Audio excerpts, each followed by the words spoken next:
बातमी ईव्हीएमच्या तक्रारीवरून एकट्या पडलेल्या काँग्रेसची आहे। महाराष्ट्र विधानसभा निवडणुकीत झालेल्या पराभवावर महाविकास आघाडीने ईव्हीएमवर खापर फोडलं। मात्र आता ईव्हीएम विरोधातल्या लढाईत काँग्रेस एकटीच पडल्याचं दिसतंय। याचं कारण आधी शरद पवारांनी ईव्हीएम विरोधात कोर्टात धाव न घेण्याचा निर्णय घेतला। त्यानंतर आता ओमर अब्दुल्ला यांनी देखील काँग्रेसचे कान टोचलेत। काँग्रेसनं आता ईव्हीएमचं रडगाणं बंद करावं असा सल्ला जम्मू काश्मीरचे मुख्यमंत्री ओमर अब्दुल्लांनी दिलाय। याशिवाय जर राजकीय पक्षांना मतदान यंत्रांवर विश्वास नसेल तर त्यांनी निवडणुका लढवू नये असंही अब्दुल्ला म्हणतायत। त्यामुळे इंडिया आघाडीत ईव्हीएमच्या मुद्द्यावर काँग्रेस एकटी पडल्याचं चित्र दिसतंय।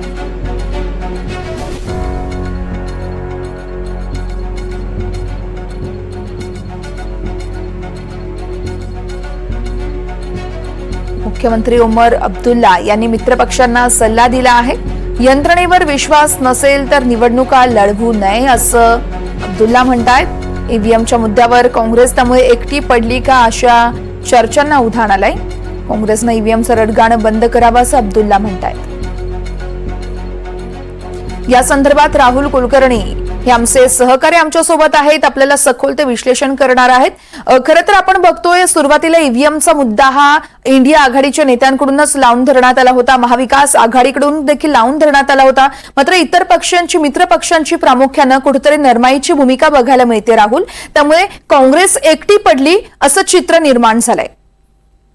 मित्रपक्षाची नरमाईची भूमिका असं न म्हणता वर्षा वस्तुस्थितीची जाणीव असं आपण त्याला म्हणू। कारण ओमर अब्दुल्ला असतील किंवा श्री शरद पवार असतील हे युपीएतले अत्यंत विश्वासार्ह आणि महत्वाचे घटक पक्ष आहेत।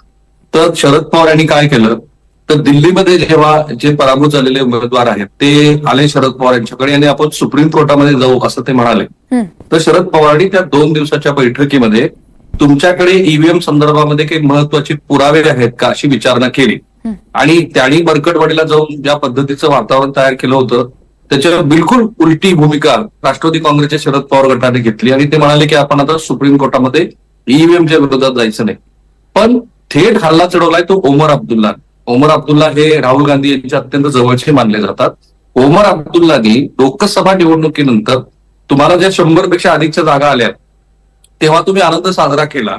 जी भारतीय जनता पार्टी आणि आता महाराष्ट्राच्या मर्यादेमध्ये सुद्धा इथले स्थानिक नेते जे म्हणतात तीच भूमिका ओमर अब्दुल्ला यांनी मांडली आणि आता ईव्हीएम वरती तुम्ही टीका करतात हे झूट आहे। हे रडगाणं तुम्ही बंद करा, काय आपल्या चुका झाल्यात ह्याकडे अधिक लक्ष द्या अशा पद्धतीचा सूर त्यांनी एका माध्यमाला दिलेल्या मुलाखतीमध्ये लावलेला। वर्षा ही महत्वाचं आहे कारण आज महाराष्ट्र विधानसभेचं नागपूरमध्ये जे अधिवेशन आहे त्या अधिवेशनामध्ये ईव्हीएमच्या विरोधामध्ये राष्ट्रवादी काँग्रेस आणि काँग्रेस आणि उबाटा गट हे आंदोलन करणार आहेत।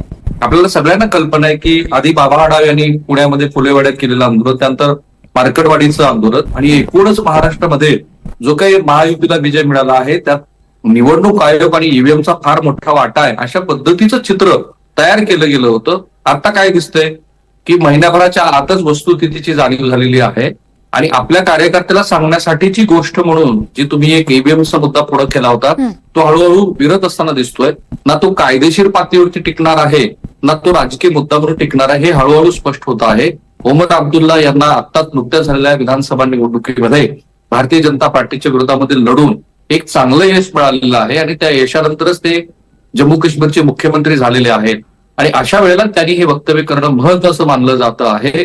हेही विसरून चालणार नाही की त्यांचा पक्ष काही काळ वाजपेयी यांचं सरकार असताना एनडीएचा घटक पक्ष होता आणि अलीकडच्या काळामध्ये शरद पवार यांनी सुद्धा केंद्र सरकारच्या काही धोरणाबद्दल सकृत दर्शनी काही महत्वाच्या पण एनडीए सरकारला पूरक ठरतील अशा भूमिका घेतलेल्या आहेत। विशेषतः कॉर्पोरेट जगताबद्दलचं शरद पवारांचं मत हे सगळ्यांना ज्ञात आहे आणि अशा वेळेला ईव्हीएमच्या मुद्द्यावरून समाजवादी पक्ष असेल किंवा तृणमूल काँग्रेस असेल आणि आता ओमर अब्दुल्ला असेल कुणीही काँग्रेस बरोबर उभा राहताना दिसत नाही। निश्चितच त्यामुळे आता काँग्रेसला तरी कधी नेमकी वस्तुस्थितीची जाणीव होतीये ते बघणं अतिशय महत्वाचं आहे। राहुल, धन्यवाद तुम्ही केलेल्या सखोल विश्लेषणासाठी।